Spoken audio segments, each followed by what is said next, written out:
কিছু কয়লা পাশে করতে দিয়েছে আর কিছু কয়লা করে আমরা কাজ শুরু করব। আচ্ছা আচ্ছা, কয়লার সুতো তৈরি মানে তৈরি হওয়ার পরে আপনার এই দ্বিতীয় পর্ব চলতেছে। এখন কি দিচ্ছেন এইটা?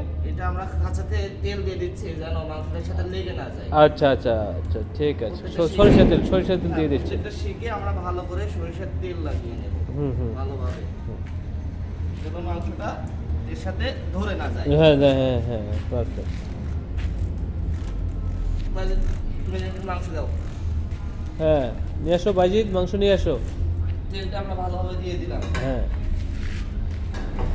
দেওয়ার পরে আমরা এই যে মেরিনেট করা মাংসটা এটাকে আমরা ভালো করে একটু নেড়ে নেব। ওকে।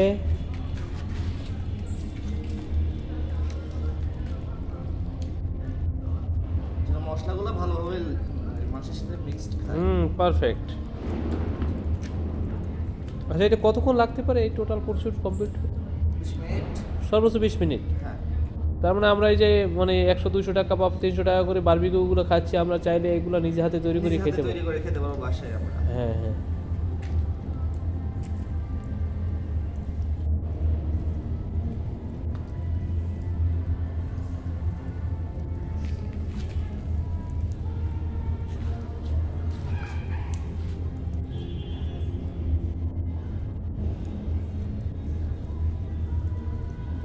এগুলো শিখো, মোবাইল চালাও না, এগুলো শিখো কীভাবে কী করতে হয়।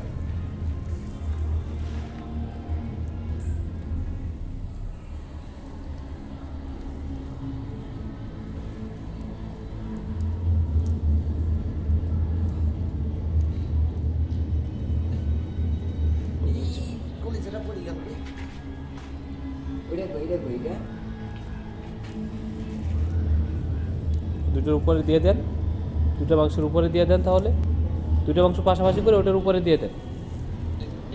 হ্যাঁ, ওখানে পড়ে যেতে পারে আবার। এবারে পড়ার পরে বাহ বাহ বাহ, দারুণ দারুণ। একটুটা হয়ে গেলে আমরা তারপরে একটু আবার মশলাটা একটু মেখে নিয়ে তারপরে বাকি মশলাটা একটু মেখে নিয়ে পরবর্তীতে আবার উল্টিয়ে দেবো। উল্টিয়ে আবার মশলা দিতে হবে ওইটার সাথে, তাই তো?